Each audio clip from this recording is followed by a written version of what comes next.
बच्चों इस वीडियो में हम लोग देखने वाले हैं क्लास 5 इंग्लिश का chapter number 2 the smell of bread and the sound of money का संपूर्ण क्वेश्चन आंसर। इस वीडियो को देखने के बाद आप लोग का ये चैप्टर का संपूर्ण क्वेश्चन आंसर क्लियर होने वाला है, तो वीडियो को लाइक कर लेंगे और अपने सभी दोस्तों में इस वीडियो को शेयर कर लेंगे। ठीक है, तो चलिए हम लोग स्टार्ट करते हैं और एक एक क्वेश्चन को लेते हैं और बढ़िया तरीका से समझते हैं। आप लोग का यहाँ पर B.1 से क्वेश्चन शुरू होता है, कहता है answer this question hourly. Question का जवाब मौखिक रूप से बताना है। फर्स्ट क्वेश्चन है what did the poor man enjoy every day.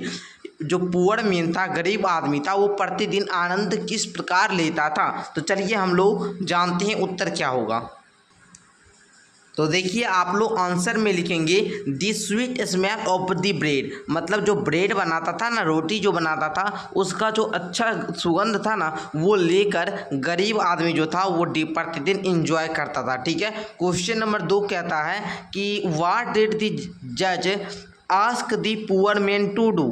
जो जज थे, जो न्यायाधीश थे, वो पुअर में गरीब आदमी से क्या करने के लिए कहे थे। तो लिखेंगे to give the money he had, उसके पास जो मनी है, उसके पास जो रुपया है, वह मुझे दे दो। ठीक है, ये किसको बताए थे, ये जज जो थे पुअर मैन को करने के लिए बोले थे। ठीक है, चलिए आगे का कहता है how much money did the poor man have. गरीब आदमी के पास कितना रुपया था। तो 2 स्मॉल कॉइन्स, 2 छोटा सिक्का। ठीक है, आंसर लिख लेंगे। आगे देखिए व्हाट डिड द जज डू विथ द कॉइन्स।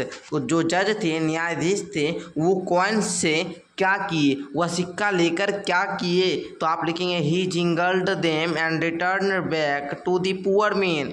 वह सिक्कों को हाथ में लेकर झनझनाए और उसको जो है पुअर जो गरीब आदमी था उसको लौटा दिए। ठीक है, सिंपल आप लोग समझ गए। आगे देखिएगा, मैं इस कहानी को बढ़िया तरीका से पढ़ाया हूँ। यदि आप लोग इस चैप्टर को नहीं पढ़े ना, इस कहानी को बढ़िया तरीका से पहले आप लोग पढ़ लीजिएगा तो खुद ही आप लोग क्वेश्चन आंसर बना लीजिएगा। पढ़ने के लिए आप लोग नीचे दिए गए डिस्क्रिप्शन बॉक्स में लिंक पर क्लिक करके पढ़ेंगे। ओके, आगे देखिए C.1 का क्वेश्चन कहता है राइट टी फॉर ट्रू और false against each of the following sentences. ठीक है, ट्रू और फॉल्स बताना है। The baker was a generous man. Baker जो था वह एक जेनरस मैन था। ठीक है, तो आप लोग लिखेंगे फॉल्स, गलत तो है। ठीक है ना, बेकर मतलब क्या, पाव रोटी बनाने वाला जो था वो जेनरस मैन था, तो आप लोग लिखेंगे नहीं। ठीक है, मतलब उदार आदमी। आगे देखिए कहता है the baker was angry at the poor man, मतलब जो बेकर था, पावरोटी बनाने वाला, वो गरीब आदमी पर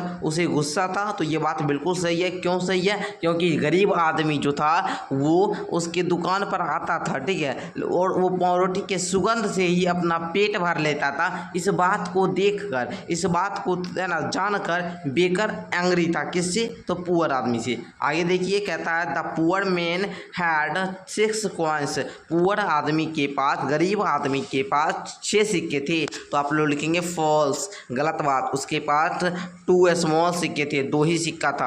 आगे देखिए द जज gave the money to the baker. The जज gave the money to the baker. जो जज थे, न्यायाधीश थे, वो मनी मतलब जो गरीब आदमी से जो 2 सिक्का लिए थे वो रोटी बनाने वाला को दे दिए थे। तो ये बात बिल्कुल गलत है, ये फॉल्स बात है। वो लिए हाथ में, झनझनाए और वो फिर गरीब आदमी को ही लौटा दिए। आगे है द जज return the coins to the poor. तो ये बात बिल्कुल सही है। पुअर में मतलब कहता है जो न्यायाधीश थे वो सिक्कों को पुअर आदमी, गरीब आदमी को लौटा दिए। तो ये बात सही है। ठीक है, ट्रू लिख लेंगे। तो मैं आशा करूंगा आप लोग का ये दोनों क्वेश्चन क्लियर हो गया होगा।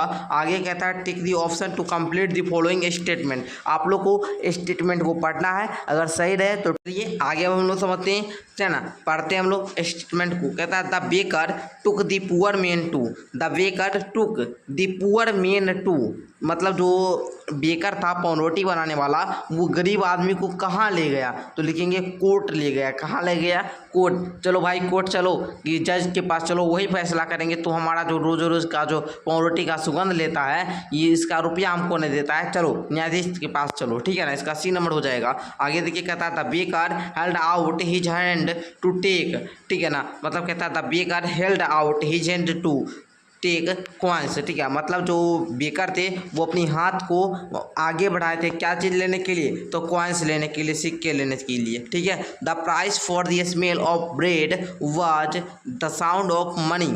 द साउंड ऑफ मनी, बिल्कुल सही हो जाएगा, ए नंबर इसका राइट है। ठीक है, चलिए तो यहाँ पर आप लोग को बताया भी गया है, आप लोग देख लेंगे, सारा कुछ मिला लेंगे। आगे हम लोग देखते हैं। अब आप लोग का थोड़ा सा लॉन्ग आंसर है। Answer the following question. Question ये कहता है why was the baker angry with the poor man. Baker पावरोटी बनाने वाला गरीब आदमी पर क्यों गुस्सा था? तो भाई मैंने आप लोग को थोड़ा सा समझा देता हूँ। आप लोग को यहाँ पर आंसर दिया गया है, इसको लिख लेंगे। थोड़ा सा मैं आप लोग को इसका समझा देता हूँ। जो गरीब आदमी थे वो बेकर की दुकान पर, पावरोटी बनाने वाले दुकान पर जो बनाता था, उस आदमी की दुकान पर वो डेली आते थे। ठीक है, प्रतिदिन आते थे और उसका सुगंध लेकर ही वो अपना मन भर लेते थे, क्योंकि उनके पास उतना रुपया नहीं होता था कि वो पावरोटी को खरीद कर खाए, इसलिए वह उसका सुगंध ही लेकर भर लेते थे, अपना पेट भर लेते थे। जिससे जो पावरोटी बनाने वाला था या प्रतिदिन देखकर वह उदास हो गया। ठीक है, इसके कारण ही उसको गुस्सा आने लगा। किस पर? तो पावरोटी बनाने वाले को आया, गरीब आदमी पर। ठीक है, क्लियर हो गया। चलिए आगे अब आप लोग का क्वेश्चन नंबर 2 कहता है व्हाट डिड द जज जिंगल द कॉइन टुगेदर। मतलब कहते हैं कि जज जो हैं, न्यायाधीश जो थे, वो कॉइन्स को एक साथ क्यों झंझनाए।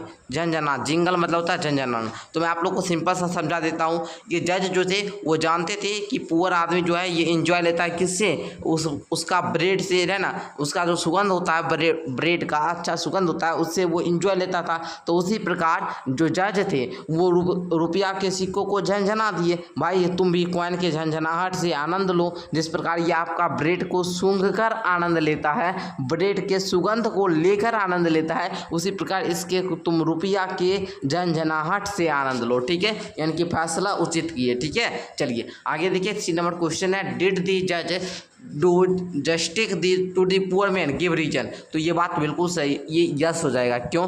जो न्यायाधीश थे वो बिल्कुल सही फैसला किए गरीब आदमी के लिए। ठीक है ना, गरीब आदमी है ना, गरीब आदमी जैसा कर रहा था बेकर के साथ, वैसा ही न्यायाधीश भी सही फैसला किया। ठीक है, तो आप लोग लिखेंगे yes the price of smelling the bread could be only jingling on the of the coins. ठीक है, मतलब कहता है जो ब्रेड का जो सुगंध होगा, ब्रेड की सुगंध की जो कीमत होगी वो चुकाया जा सकता है किससे? तो कॉइन्स की झंझनाहट से, जो रुपयों की झंझनाने की जो आवाज़ होती है उसी से चुकाया जा सकता है। क्या?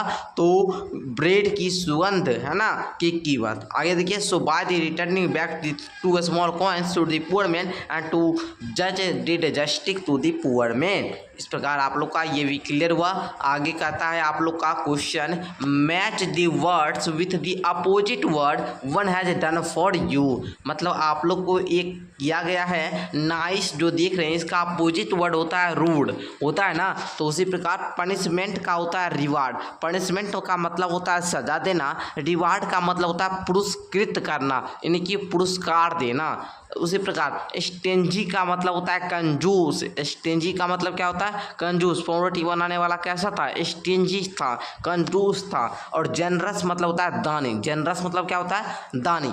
एंग्री मतलब होता है गुस्सा, और क्लैम मतलब होता है गुस्सा नहीं करने वाला जो होता है ना, उसी को हम लोग बोलते हैं। ठीक है, स्माइलेड मतलब होता है मुस्कुराना, वेप्ट मतलब होता है रोना, हंसना, रोना। ठीक है, सिंपल बोल सकते हो आप लोग। आगे देखिए अब आप लोग का क्या है। अब आगे का क्वेश्चन कहता है आप लोग का rearrange the jumbled letter to make meaningful word. ये जो आप लोग लेटर देख रहे हो ना, ये लेटर क्या है कि उल्टा पुल्टा है। ठीक है ना, मतलब गलत लिखा हो गया है। इसको ठीक करके, लेटर को सही करके एक मीनिंगफुल, अर्थपूर्ण आप लोग को वर्ड बनाना है, शब्द बनाना है। ठीक है, जैसे MONE, इसका कुछ अर्थ नहीं है, इसी को आप लोग MONEY मनी बना देंगे। इसको क्या पढ़ेंगे? मनी। मनी का मतलब होता है क्या? पैसा, धन दौलत। ठीक है ना, मनी मतलब पैसा। ठीक है, अच्छा ये आप लोग गलत दिया, इसको सही करके हम लोग बोलेंगे कोट। क्या पढ़ेंगे इसको? कोट। कोट का मतलब क्या होता है आप लोग को पता होगा ना। कोट का मतलब इसको हम लोग पढ़ेंगे ब्रेड। ठीक है, कोट मतलब कोठी भी आप लोग बोल सकते हो, या फिर आप लोग कचहरी बोल सकते हैं। ब्रेड मतलब क्या बोलेंगे आप लोग? तो ब्रेड मतलब बोलेंगे रोटी। ठीक है, चलिए। एंग्री का मतलब होता है गुस्सा। एंग्री मतलब गुस्सा। पुअर मतलब गरीब। ठीक है, तो इस प्रकार आप लोग सभी का रीअरेंज करके इसको मीनिंगफुल वर्ड बना देंगे। ठीक है, चलिए। तो इस प्रकार अब आप लोग का जो ये चैप्टर है, तो मैंने ये सारे प्रश्न को भी सॉल्व कर दिया, और भी आप लोग का जो ऑब्जेक्टिव था उसको भी सॉल्व कर दिया, मीनिंगफुल वर्ड यहाँ तक क्लियर कर दिया।